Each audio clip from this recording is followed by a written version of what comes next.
آج ہم نے آپ کی خدمت میں پیش کرنا ہے وہ ہے دھوکہ اور ملاوٹ۔ امید ہے کہ آپ کی کالز بھی آئیں گی، آپ اپنے تجربات بھی شیئر کریں گے، اور انشاءاللہ عز و جل جو کچھ ہمارے پاس تھوڑی بہت معلومات ہے وہ ہم آپ کے ساتھ شیئر کریں گے، اور مل کر معاشرے کے اس چہرے سے اس بدنما داغ کو دھونے میں ہم اپنا اپنا کردار ادا کرنے کی بھرپور نیت کریں گے۔ چلیے چلتے ہیں ڈاکیومنٹری کی طرف۔ ہماری ٹیم نے کون سی ڈاکیومنٹری تیار کی ہے دیکھتے ہیں۔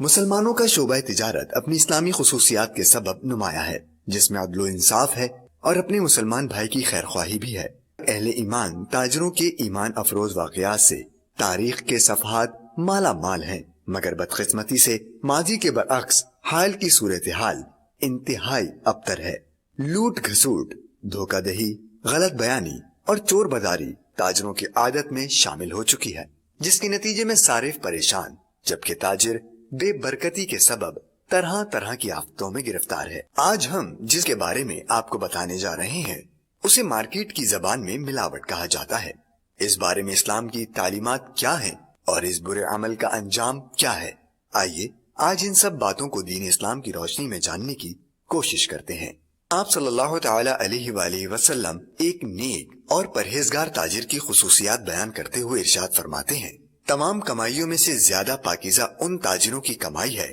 کہ جب وہ بات کریں تو جھوٹ نہ بولیں، اور جب ان کے پاس امانت رکھی جائے تو خیانت نہ کریں، اور جب وعدہ کریں تو اس کے خلاف نہ کریں، اور جب کسی چیز کو خریدیں تو اس کی برائی نہ کریں، اور جب اپنی چیز بیچیں تو اس کی تعریف میں مبالغہ نہ کریں، اور ان پر کسی کا آتا ہو تو دینے میں ڈھیل نہ ڈالیں، اور جب ان کا کسی پر آتا ہو تو سختی نہ کریں۔ دین اسلام میں یہ وہ سنہری اصول ہیں جن کو اپنا کر بندہ نہ صرف خوب ترقی کرتا ہے بلکہ رب کی رحمتوں کا بھی حقدار بن جاتا ہے۔ قرآن شریف اور احادیث مبارکہ میں ہمارے لیے نجات اور دونوں جہان کی کامیابی ہے، مگر افسوس ہم نے ان مبارک ارشادات کو سننا اور ان پر عمل کرنا چھوڑ دیا ہے، اسی لیے ہم ذب و حالی کا شکار ہیں۔ کسب معاش کی جدوجہد کے دوران حصول دولت کی بعض آسان راہیں بھی نکلتی ہیں، جنہیں مال و دولت کی ہوس رکھنے والوں کی طرف سے فوری طور پر قبول کر لیا جاتا ہے۔ اشیاء صرف کی کوالٹی تبدیل کر کے گھٹیا اور معمولی چیز کو اس کے اصل داموں سے زیادہ میں فروخت کرنا اور ملاوٹ سے کام لینا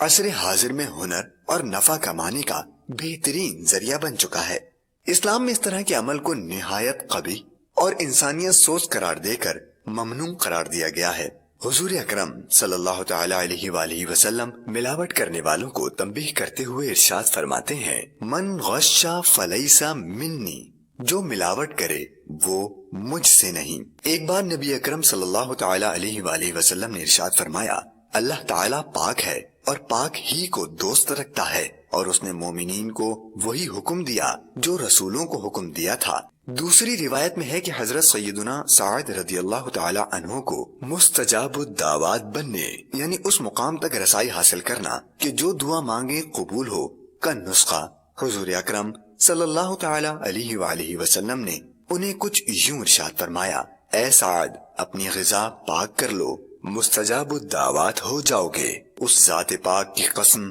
جس کے قبضے قدرت میں محمد صلی اللہ تعالی علیہ وآلہ وسلم کی جان ہے، بندہ حرام کا لقمہ اپنے پیٹ میں ڈالتا ہے تو اس کے 40 دن کے عمل قبول نہیں ہوتے، اور جس بندے کا گوشت حرام اور سود سے پلا بڑا ہو اس کے لیے آگ زیادہ بہتر ہے۔ حضور اکرم صلی اللہ تعالی علیہ وآلہ وسلم نے ان تاجروں کو آخرت کی پکڑ سے خبردار کیا ہے جو اپنی تجارت میں جھوٹ، فریب، دھوکہ، ملاوٹ اور خدا کی نافرمانی سے پرہیز نہیں کرتے اور منافع کمانے کے لیے ہر جائز و ناجائز طریقہ اختیار کر لیتے ہیں۔ جیسا کہ ارشاد ہوتا ہے، تاجر قیامت کے روز فاجروں کی صورت میں اٹھائے جائیں گے سوائے اس کے جس نے تقوی اپنایا، نیکی کی اور سچ بولا، جبکہ اس کے برعکس آپ صلی اللہ تعالی علیہ وآلہ وسلم نے ان تاجروں کے لیے بڑی خوشخبریاں ارشاد فرمائی ہیں جو سچے، امانت دار اور دیانت دار ہیں۔ کل بروز قیامت انہیں ملنے والے انعام کے بارے میں آپ صلی اللہ تعالی علیہ وآلہ وسلم نے فرمایا،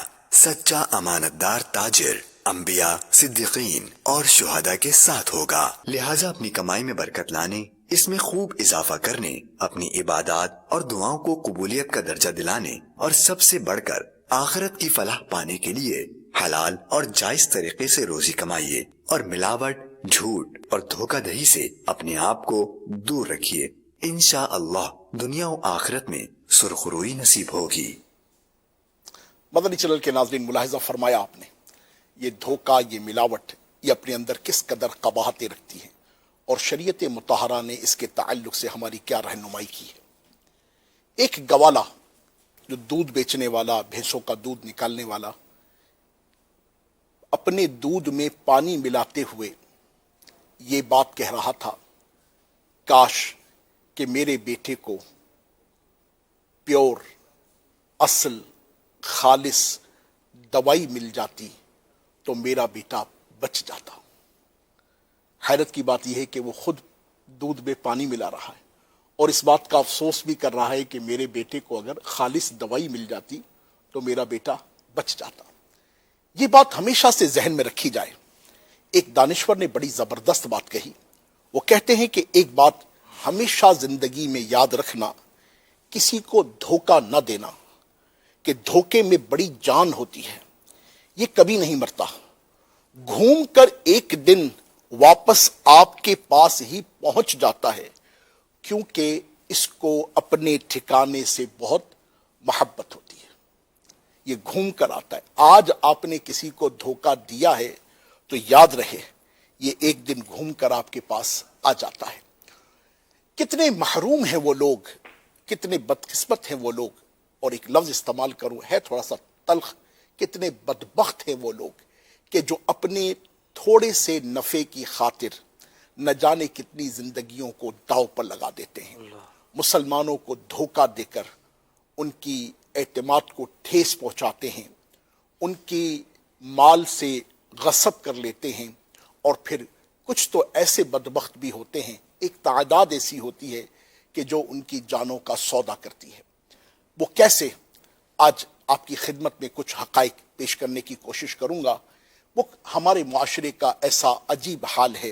وہ کون سی چیز ہے کہ جس میں آج ملاوٹ نہیں ہے؟ وہ کون سی چیز ہے کہ جس میں آج مسلمان کو دھوکہ نہیں دیا جا رہا؟ ملاوٹ سے مراد کیا ہے؟ کسی چیز میں اضافہ کرنا، جیسے دودھ میں پانی، کسی چیز کی حیت تبدیل کر دینا، جیسے مصنوعی رنگ ڈال کر، دھوکہ دہی، مثلا مہنگے چاولوں میں سستا چاول ملا دینا۔ اس کی کئی اقسام ہو سکتی ہیں، سبھی دھوکے اور لالچ پر ایک لحاظ سے مبنی ہوتی ہیں۔ کوئی چیز اب ایسی نہیں رہی جو ملاوٹ سے بچی ہو، چاہے دودھ ہو، پھل ہوں، اجناس ہوں، ادویات ہوں، سب میں کسی نہ کسی قسم کی ملاوٹ کی جا رہی ہوتی ہے۔ دنیا بھر میں اس کے تعلق سے قوانین تو موجود ہیں، مگر اس کے باوجود بد دیانتوں کی سرپرستی میں ان قانون کی دھجیاں بکھیرنے والوں کی بھی کثرت ہے، اور اے کاش اس معاملے میں بھی قانون بالخصوص ہمارے وطن میں نافذ ہو جائے، اس بات کی حسرت ہے۔ ترقی یافتہ ممالک کی نسبت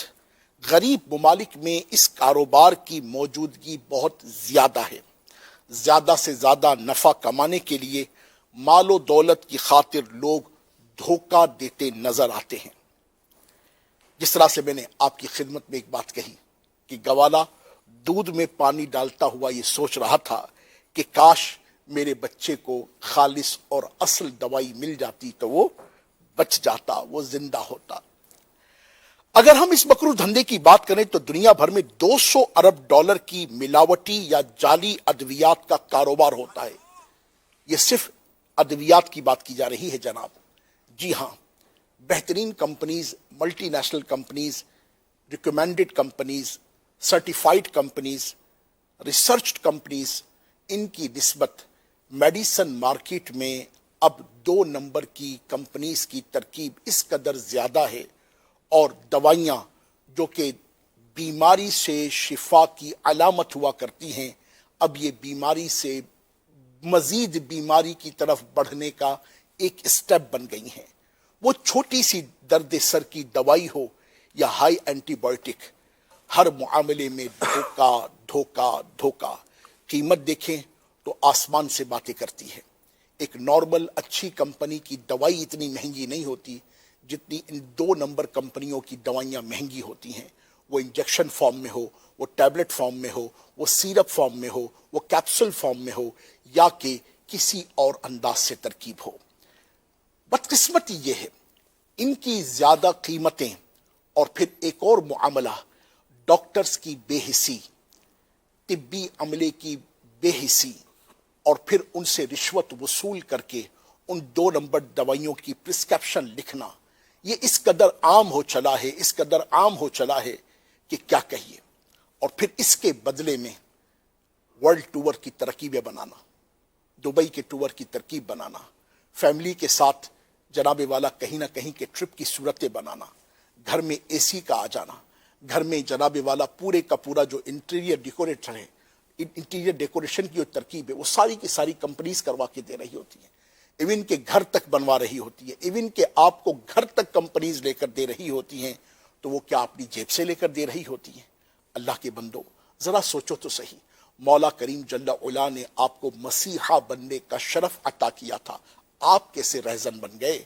اللہ تبارک و تعالی عز و جل نے تو آپ کے ذریعے سے نہ جانے کتنوں کو شفا عطا فرمانی تھی, مگر آپ لوگوں کی جیبوں پر ہاتھ صاف کرنے لگے. ارے اللہ پاک نے تو ان کے قلوب میں آپ کے لیے جگہ رکھی تھی, اور آپ نے فقط جیب پر ہاتھ مار کر اپنی عزت کو بھی کھویا, اپنی دنیا کو بھی داؤ پر لگایا, اور اپنی آخرت کو بھی داؤ پر لگایا. اور یقین مانیے میڈیسن انڈسٹری میں, میڈیسن مارکیٹ میں یہ اتنا بڑا مکرو فریب دھندا ہے کہ جس کی میں مثال پیش نہیں کر سکتا. میڈیسن تو میڈیسن, ڈسپوزیبل آئٹمز کی طرف بڑھیں. یہ سرنجیں جن کو اب تو ڈسکارڈ کرنے کی باقاعدہ قانونی طور پر ترکیب بن چکی ہے, مگر ایسے بدبخت بھی لوگ موجود ہیں کہ جو ان سرنجز کو اکٹھا کرتے ہیں اور اس کو دوبارہ ری پیک کر کے مجھ اور آپ ہی کو لگتا ہے, جس کے نتیجے میں کیا ہوتا ہے؟ ایڈز کا مرض ہوتا ہے, ہیپاٹائٹس کا مرض ہوتا ہے, اور نہ جانے کتنی بیماریاں ہم پال لیتے ہیں. تھوڑی سی سستی چیز دیکھی نہیں اور ہم پھسل پڑے, ہم معیاری چیز لینے جاتے نہیں. اور بدقسمتی تو یہ بھی ہے کہ معیاری چیز کی پہچان بھی کیا رہی؟ اللہ اکبر کبیرہ. ایک اور پہلو کی طرف اشارہ کروں تو معیاری کمپنیوں, ریکمینڈڈ کمپنیوں کے ناموں کے ساتھ ملتے جلتے, ایون کہ سم ٹائم نام بھی ایک جیسے ہوں گے, صرف وہ AEOI کا فرق جو کہ ایک عام آدمی کو پتہ بھی نہ چلے, اور وہ اس کا شکار ہو کر جناب والا وہ چیز لے لیتا ہے. قیمت اسی کمپنی کی وصول کی گئی, اور اس کے نتیجے میں اتنی 3rd کلاس چیز دی گئی کہ وہ میرے لیے بیماری سے صحت کا سبب تو کیا بنتا, وہ مزید بیماری کا پیش خیمہ بنتا چلا گیا. وہ ڈسپوزبل سرنجز ہوں, وہ ڈرپ سیٹس ہوں, وہ فیڈنگ ٹیوبز ہوں, وہ چیسٹ ٹیوبز ہوں, نہ جانے کتنی ایسی چیزیں ہیں. بدقسمتی عرض کروں آپ کی خدمت میں, اللہ نہ کرے, اللہ نہ کرے, اللہ نہ کرے کہ کسی کے ساتھ کوئی ایسا حادثہ اور واقعہ پیش آنے لگے کہ جس کے نتیجے میں اسے امپلانٹس کی ترکیب بنانی پڑے. یہ آرتھوپیڈک کے امپلانٹس کہ جو کہ ہیومن باڈی کے اندر لگتے ہیں. میرے ہاں بدقسمتی یہ ہے کہ ان امپلانٹس کو بھی ایک مریض سے جب وہ فارغ کر دیا جاتا ہے, ان کی دوبارہ ریسیل کی ترکیب ہوتی ہے, جبکہ وہ ہوتا ہی ایک مریض کے لیے ہے, اب دوبارہ کسی مریض کے وجود میں داخل کرنے والا نہیں ہے. مگر میرے ہاں یعنی ہمارے معاشرے کی بدقسمتی یہ ہے, تھوڑے سے پیسے کم کر کے ہم ان چیزوں پر ہاتھ رکھتے ہیں کہ جو ہمارے لیے بڑی مصیبت کا سبب بنتی ہیں. یا پھر دوسری طرف یہ بھی ہے کہ نارمل سے زیادہ چمکتی دمکتی چیز نظر آئے گی, وہ نا کہ ہر چمکتی چیز سونا نہیں ہوتی. ہمارے ہاں نارمل سے زیادہ چمکتی دمکتی چیز پر ہاتھ رکھتے ہیں, لوگ منہ مانگے پیسے لیتے ہیں, اور اس کے نتیجے میں ہم دھوکے کا شکار ہو کر اپنے آپ کو لٹوا بیٹھتے ہیں. خدا کی قسم یہ معاملہ اتنا گمبھیر ہو چلا ہے, یہ معاملہ اتنا سنگین ہو چلا ہے, حالات اتنے دگرگوں ہو چلے ہیں کہ وہ کسی بھی معاملے میں آپ دیکھیں, وہ کھانے کا آئٹم ہو, وہ پینے کا آئٹم ہو, وہ رہنے کا آئٹم ہو, وہ جناب والا میڈیسن کا آئٹم ہو, ہر معاملے میں ہی تو مسلمان آج دھوکے میں مبتلا نظر آتا ہے. اور ایک تاجروں کی تعداد ہے کہ جو دھوکہ دینے کے پیچھے نئی نئی پلاننگز کرتی ہے, نئی نئی اسکیمیں لاتی ہے, نیا نیا انداز اختیار کرتی ہے, نئی نئی صورتیں بناتی ہے کہ جس سے مسلمان کو لوٹا جا سکے. اس طرح قریب دنیا میں $50 ارب, ہاؤ مینی 50